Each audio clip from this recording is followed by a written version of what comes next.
नमस्कार दोस्तों, स्वागत है आपका चैनल मंथन देवड़ा में।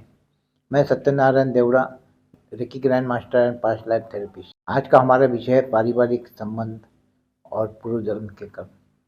दोस्तों, वैवाहिक संबंध पूर्व जन्म के कर्म में आपने भरपूर रिस्पॉन्स दिया। सभी ने बड़े अच्छे सवाल पूछे। 75,000 व्यूअर्स थे उसमें कम से कम। आज पारिवारिक वैसे ही पारिवारिक संबंध पर मैं आपको सब कुछ बातें बताना चाहता हूँ। तनाव क्यों होता है पारिवारिक संबंधों में? जिसके कारण तनाव होता है, उसको पूर्व जन्म में हमने उसके साथ कुछ तो भी ज़्यादती की, उसको तकलीफ पहुँचाई, उसका असर आज हम देख रहे, भोग रहे हैं। मैं एक एग्जांपल आपको बताना चाहता हूँ। एक युवक की शिकायत थी, उसकी पत्नी हमेशा एग्रेसिव रहती है।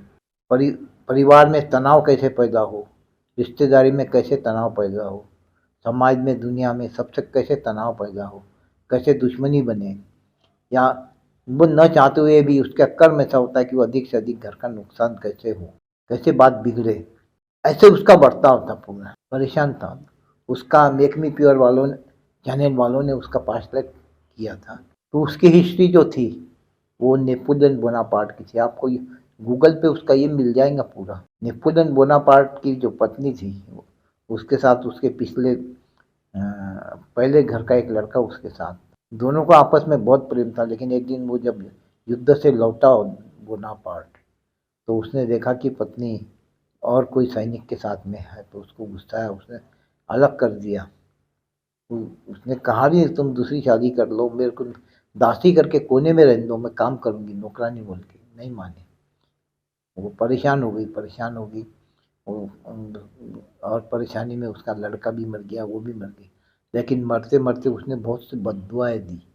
वो बद्दुआएँ और वही आज उसके जीवन में उसकी पत्नी बन के काम कर रही है।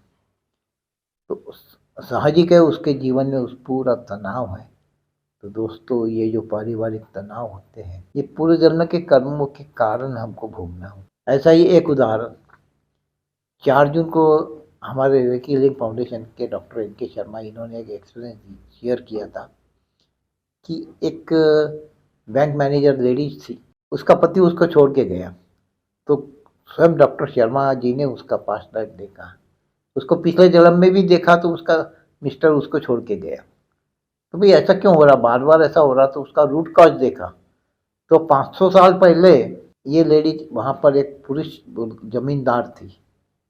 वो जमींदार के यहाँ एक नौकर था। उस नौकर की शादी हुई।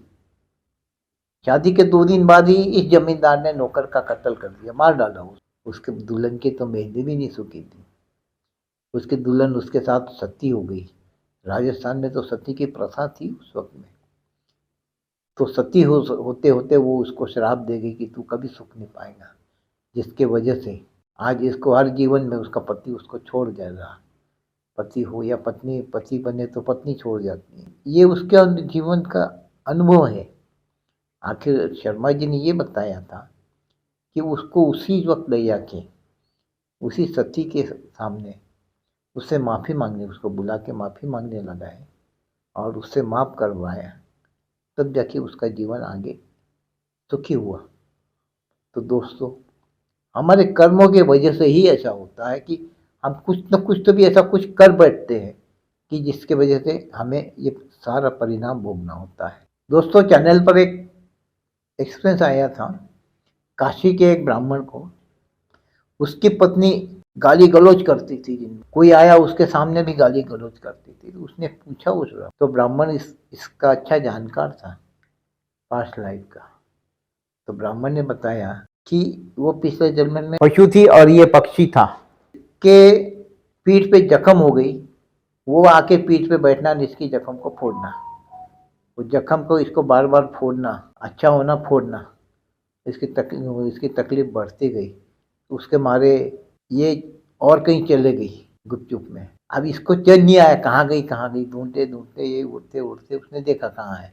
ये एक नदी, गंगा नदी किनारे थी। उसकी जख्म अच्छी हो गई थी। फिर उसके जाके पीठ पे बैठा। आदत बुरी बेकार है। फिर पीठ पे बैठा, जोर से उसको चोंच मारी कि नहीं जख्म होने को ना। उसकी चोंच उसकी हड्डी में फंस गई। अब वो दोनों ही परेशान, ना इसकी चोंच निकले तो ये अटक गया, उसको तकलीफ हो रही, वो परेशान। आखिर वो दोनों नदी में घुसे, नहीं निकली, तेज धारा में गए, बह गए, नदी में बह गए, मर गए दोनों। गंगा नदी में बहे, इसलिए दोनों ब्राह्मण परिवार में पैदा हुए। अब पशु थी और ये पक्षी था। पूर्व जन्म का बदला बोल के ये उसको हमेशा दिन रात उसको टोसती थी, दिन रात उसको टोसती थी, गालियाँ गलौज, कोई आया तो भी गाली गलौज।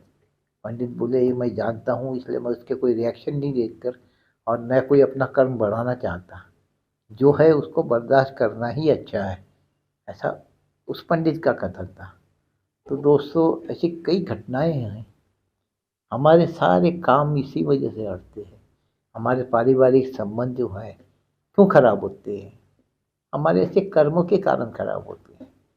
इसलिए हम अगर हमारे पास्ट लाइफ देखें तो हमारे जीवन सुधर जाता कि आज हम ऐसे कर्म करने से बचे। तो और ये जो कर्म होते हैं इसके परिणाम को सहते हुए इस पर हम दोबारा दूसरा कर्म ना करें, ताकि अगले जन्म में उसको फिर से हमको भोगना पड़े।